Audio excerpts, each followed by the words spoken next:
So students, we have understood the concept of moment of inertia,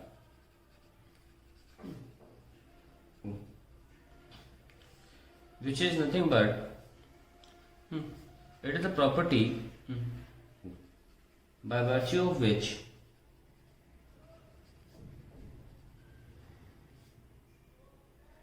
a body resists any change in its rotational motion.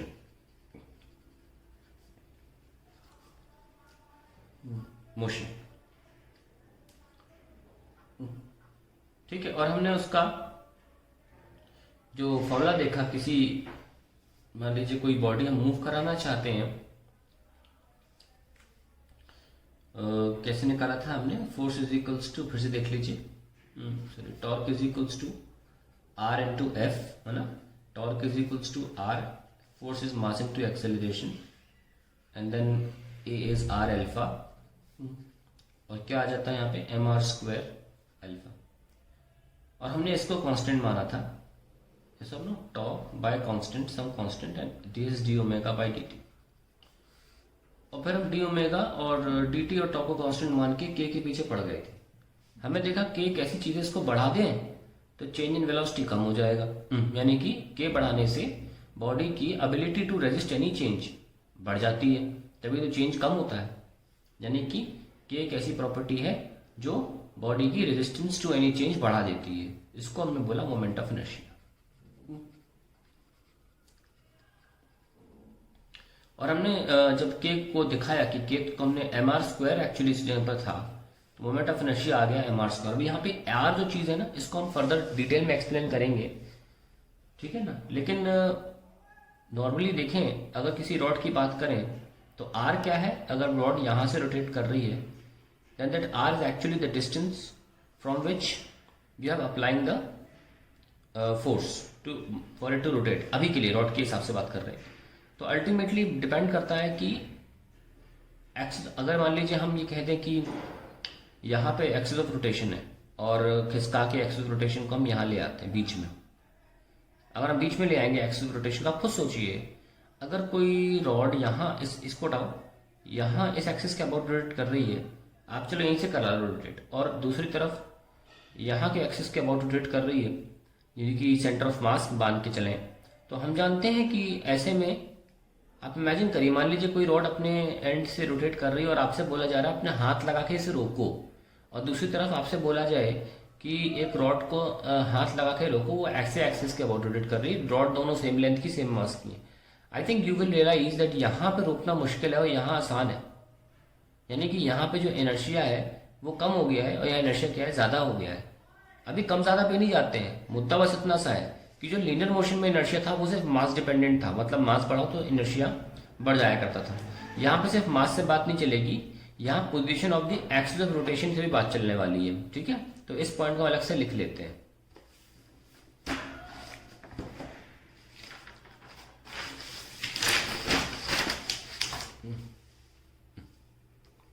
क्या लिखें? The moment of inertia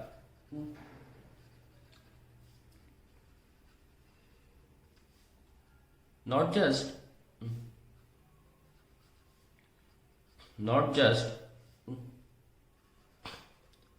depends on mass of body, mass of rotating body, but also the position of axis about which body is rotating, about which body is rotating। तो यहां पे कहानी खत्म हो जाती है मोमेंट ऑफ इनर्शिया की initial explanation की। अभी आप बात करने वाले हैं कि ऐसे rotation rotation rotation word use कर रहे हैं, पर are we defined rotational motion? No. So let's start with rotational motion. और यहां पे हम फाइनली प्योर रोटेशन में घुसने वाले हैं। लिखेंगे what is the rotational motion.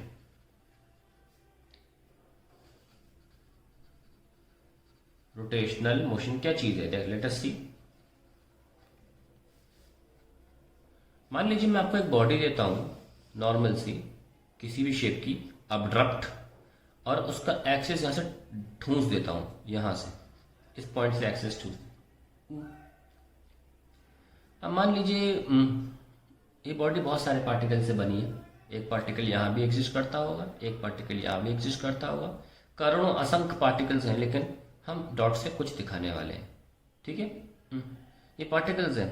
आप नोटिस करिए कि अगर इस पार्टिकल की बात की जाए तो इसका सर्कुलर मोशन ऐसे है। मैं ब्लैक पेन से बनाता हूँ, प्रॉब्लम हो जाएगी यहाँ। इस पार्टिकल का देखो सर्कुलर मोशन ऐसे, इस पार्टिकल का ऐसे। ये अलग प्लेन में नहीं है, ध्यान रखना, ये टेढ़ा प्लेन नहीं है, प्लेन बॉडी पे ही है, पर मैं थोड़ा सा वैसे बना रहा हूं ताकि आपको हर अलग अलग दिखे। ये मत सोचना कि ऐसा प्लेन है इस पार्टिकल का, टेढ़ा नहीं बनाया है मैंने, प्लेन पर ही बनाया, बॉडी के प्लेन पर ही है।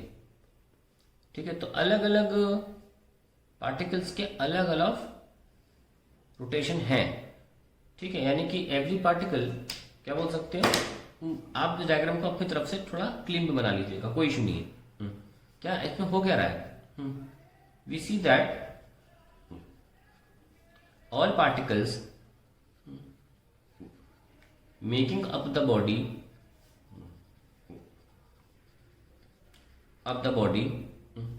revolve with different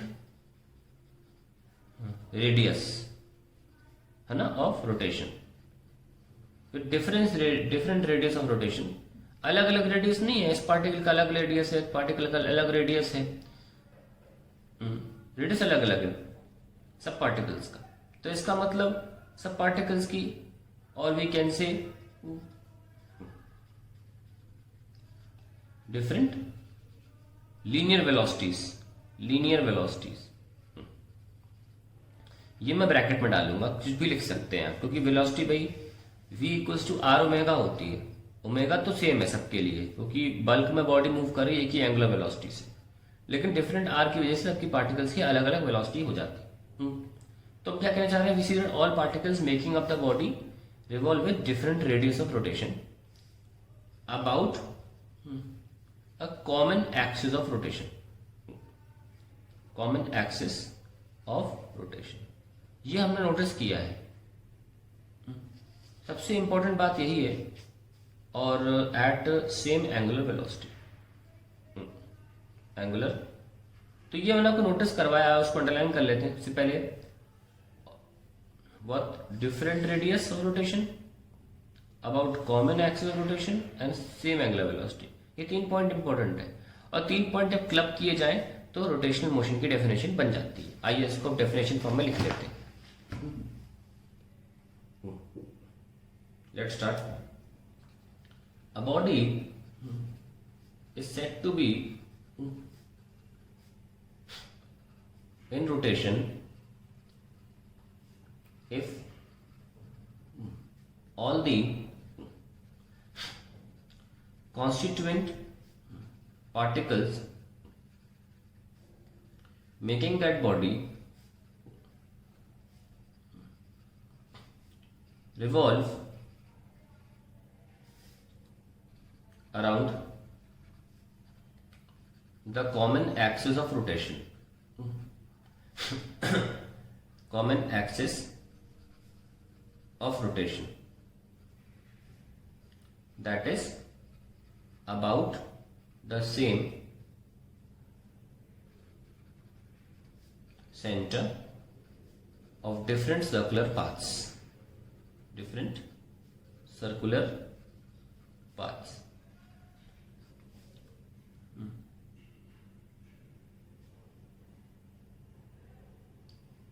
ठीक है, एंड पॉइंट जोड़ना है ना, एंड सेम एंगुलर वेलोसिटी। तो ये हमारी डेफिनेशन हो गई किसकी, रोटेशनल मोशन की। Body said to be in rotation if all the constituent particles making that body revolve around the common axis of rotation. आप चाहो तो यहां भी रोक सकते हो, एंड सेम एंगुलर वेलोसिटी। ये ब्रैकेट में चीज होती है, आपको एक्सप्लेन करने के लिए होती है, आप चाहो तो इसे मिस कर सकते हो, लेकिन लिखना जरूर, that is about the same centre of different circular path. Because when I was taking that body all particles have different circular path, इसका अपना पाथ सर्कुलर है ना, इसका सर्कुलर पाथ अपना है ना, टेढ़ा नहीं बना रहा हूँ, 3D है एनीवेज। तो अपने अपने सर्कुलर पाथ से, बिकॉज अपने अपने रेडियस भी तो है, परंतु सबकी एंगुलर वेलोसिटी सेम रहेगी और कॉमन एक्सिस ऑफ रोटेशन रहेगा। इन 3 पॉइंट को क्लब कर देंगे तो आपका डेफिनेशन बन जाता है। आइए अब हम मोमेंट ऑफ इनर्शिया का एक्चुअल फॉर्मूला समझते हैं।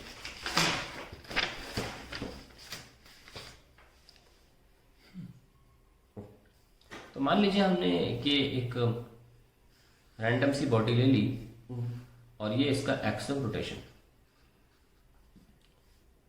यहां से r1 की दूरी पर m1 है, यहां से r2 की दूरी पर m2 है, यहाँ पे r3 की दूरी पर m3 है, यहाँ पे rn की दूरी पर mn है। तो अलग अलग मासेस अलग अलग दूरी पर है। आइए इन सब की हम काइनेटिक एनर्जी लिख लेते हैं। Kinetic energy of m1 half m1 v1 square, kinetic energy of m2 half m2 v2 square, kinetic energy of mn half mn vn square. Total kinetic energy निकाल लेते हैं। Total kinetic energy K is equals to half m1 v1 square plus half m2 v2 square plus half m3 v3 square and so on up to half mn vn square. आइए अब इसको हम v को खोल लेते हैं। क्या आएगा, r1 omega square half m2 r2 omega square plus plus बाबा मतलब को ऐसे कर दो, half mn rn omega square. ठीक है, अब क्या कॉमन ले लें भाई, सॉरी मैं स्क्वायर नहीं लगाया इसमें r2 में rn में, ठीक है, क्योंकि v में पूरा स्क्वायर है। अब क्या कर सकते हैं हम ओमेगा स्क्वायर कॉमन ले लें और अंदर क्या भेज दें, m1 r1 square m2 r2 square up to mn rn square. और अगर अब हम मान लीजिए एक इस बॉडी को लीनियर मोशन कराएं, अगर सिर्फ लीनियर मोशन कराएं तो काइनेटिक एनर्जी लीनियर मोशन में क्या लिखेंगे, हाफ mv स्क्वायर। और हमने जब बॉडी को रोटेशनल मोशन कराया तो उसकी काइनेटिक एनर्जी टोटल क्या निकल के आई, half m1 r1 square up to m1 rn square into omega square, यही तो आया। तो अगर हम कंपेयर करें, comparing the kinetic energy of linear motion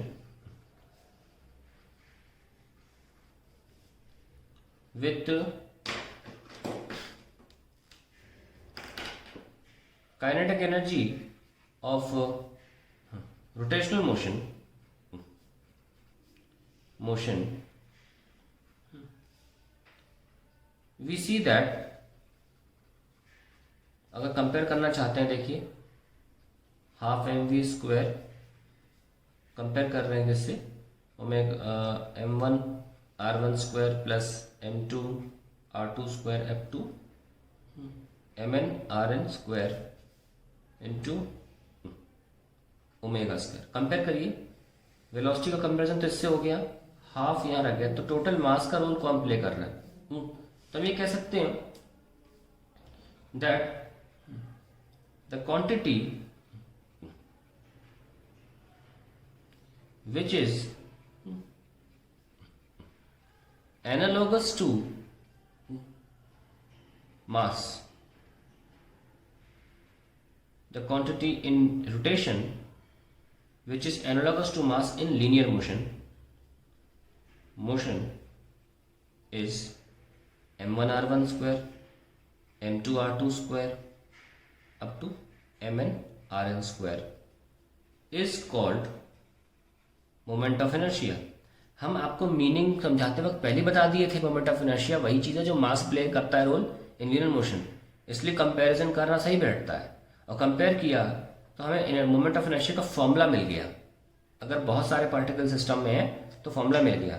अगर एक पूरी सॉलिड बॉडी तो उसको निकाल के दिखाते हैं आपको, सॉलिड बॉडी के लिए क्या लिखेंगे। लेकिन अभी अगर सिस्टम ऑफ पार्टिकल्स हैं अलग अलग जिनके बीच में गैप्स होते हैं, हमने करोड़ों पार्टिकल ले लिए अगर, तो गैप तो निकल आएगा ना दो इलेक्ट्रॉन के बीच में।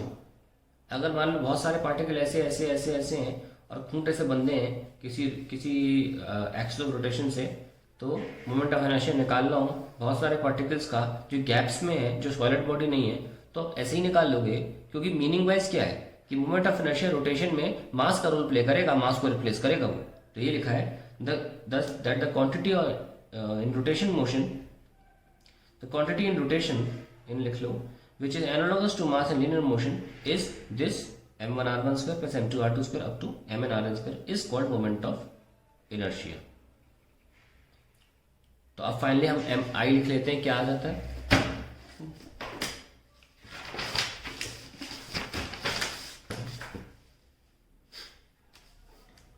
So finally we have m1r1 square plus m2r2 square up to mn rn square। ये कब लगाना है, इन सिस्टम ऑफ पार्टिकल्स।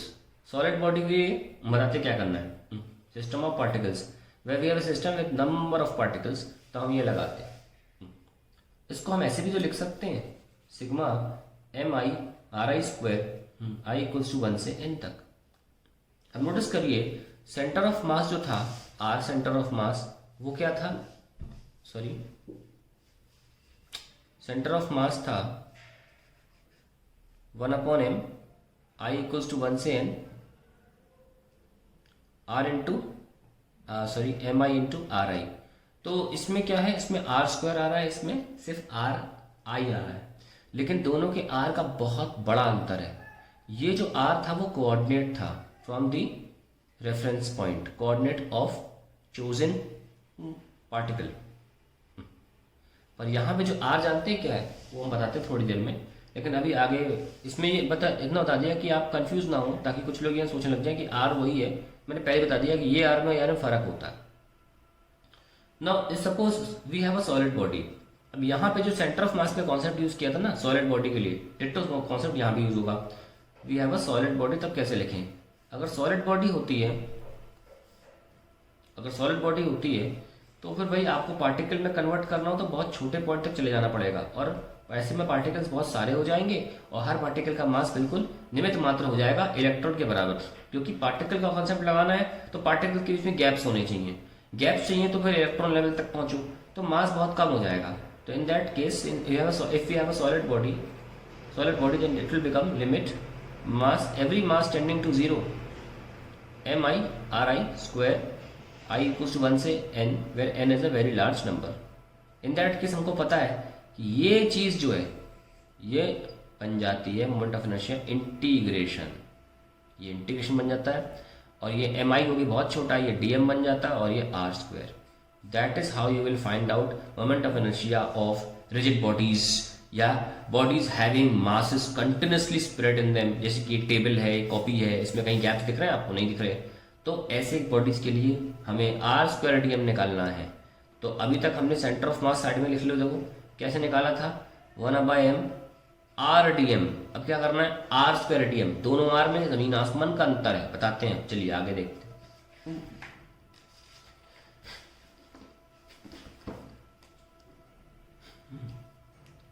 आइए नोटिस करते हैं, सॉरी आइए स्टार्ट करते हैं another important term called radius of गिरेशन।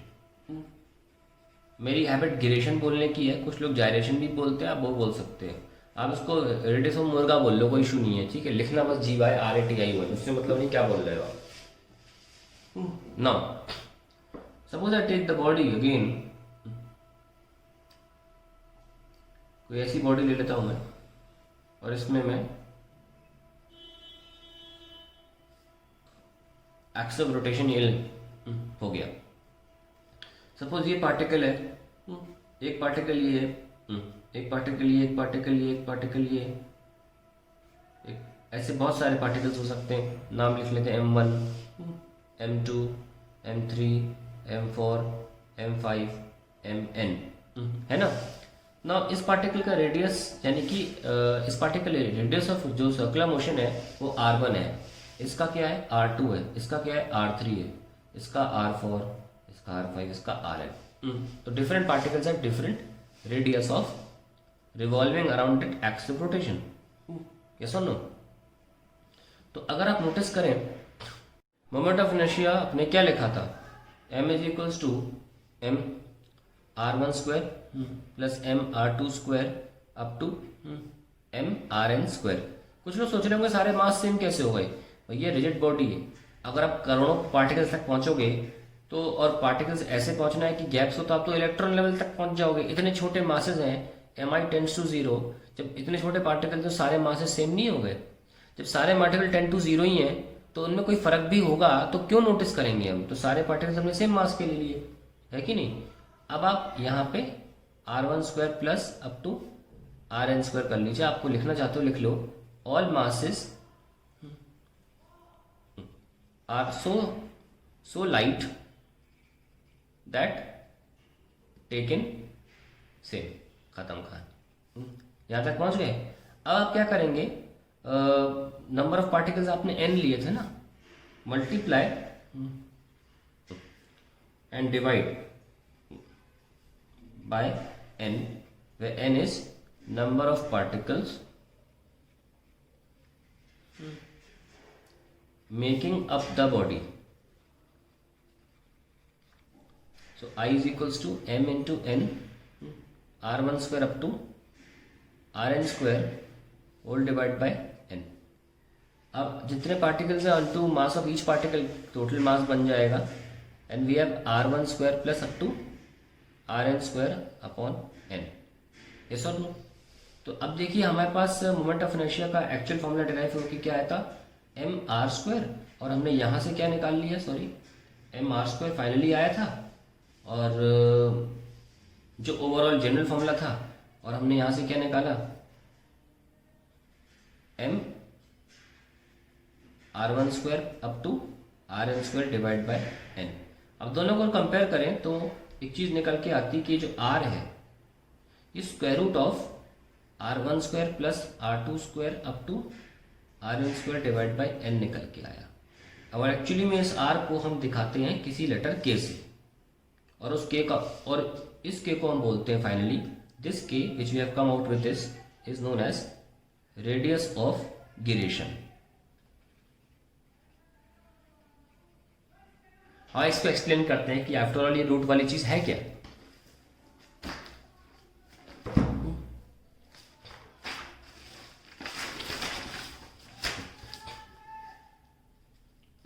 आप क्या कर रहे हो, आप एक बॉडी में और उसके जितने पार्टिकल्स हैं उनके सब डिस्टेंस के जो एक्सिस रोटेशन से दूरी है उनका आप स्क्वायर करते हो, ऐड करते हो, डिवाइड करते हो, फिर रूट लेते हो। क्या करते हो, स्क्वायर करते हो, पहले स्क्वायर किया, फिर आपने ऐड किया, फिर आपने नंबर ऑफ पार्टिकल से डिवाइड किया, और फिर आपने रूट चढ़ा दिया, है ना, ये किया ना।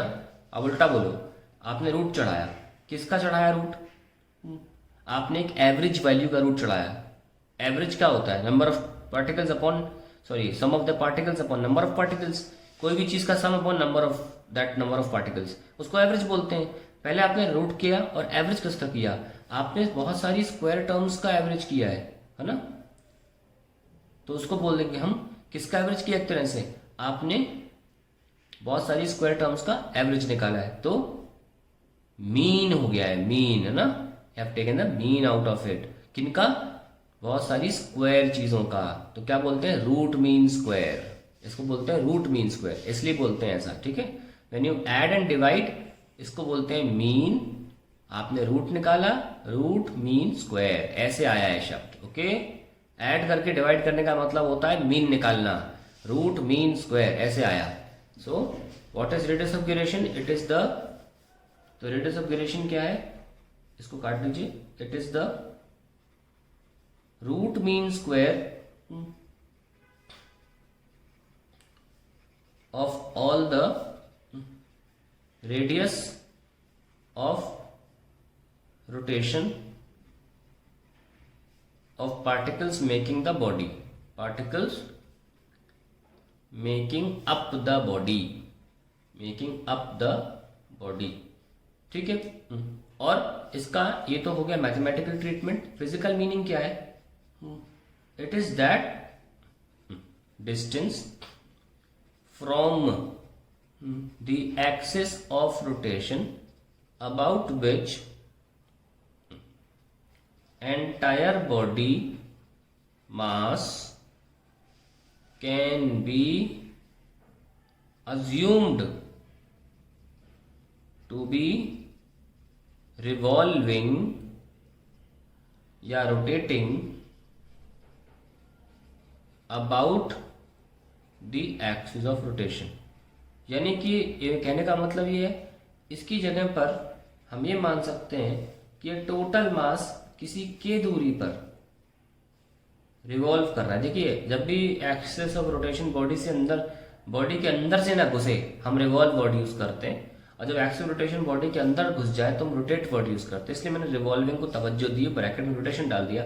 हालांकि इससे अगर आपका इंटेंशन जो है वो गलत नहीं है तो सही है, चेक करने वाला, समझने वाला बंदा समझ जाए आप कहना क्या चाह रहे हो, ठीक है। तो रिवॉल्विंग रोटेशन में इतना ज्यादा अंतर देखा नहीं गया इस चैप्टर में खासतौर से, हालांकि मैं थोड़ा डिफरेंस मेंटेन रखता हूँ। तो जब आप पूरी बॉडी का मास यहाँ मान लीजिए के दूरी पर रिवॉल्व कराओगे तो मोमेंट ऑफ इनर्शिया सेम आएगा, ये बस कहने का मतलब है।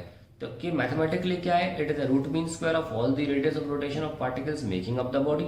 फिजिकली इसका मीनिंग ये होता है, मतलब उसका मीनिंग वाइज ये आंसर है कि it is that distance from the axis of rotation from which entire body mass can be assumed to be rotating and we will get the same moment of inertia, that is we will get the same resisting ability of body to any change in its velocity। तो moment of inertia को आप दिन भर क्या बोलेंगे 24 घंटे, आज खाना खाते वक्त, पानी पीते वक्त, resisting ability of body to change in its speed, resisting ability of body to change in its speed, resisting ability of body to change in its speed. कौन सी? Angular speed. यही दिमाग में ठुस जाना चाहिए। अगर किसी चीज का कैलकुलेट किया मोमेंट ऑफ इनर्शिया, बॉडी 1 का कम आ रहा है, किसी और बॉडी का 2 का ज्यादा आ रहा है, अब क्या बोलोगे? अरे 6 की resisting ability to change in its angular velocity ज्यादा है, इसकी resisting ability to change in its angular velocity कम है, ताकि मीनिंग ध्यान रहे। और के का मतलब समझ में आ गया, वो रेडियस ऑफ ड्यूरेशन क्या होता है? It is that distance about which entire body mass can be assumed to be rotating and it will give us the same resisting ability of the body to resist any change in its velocity. That is what we are studying. अब हम clearly इसका पूरा meaning wise समझ चुके हैं, moment of inertia क्या होता है। अब डिफरेंट बॉडीज का हम निकालने जा रहे हैं। Let us see how it is done.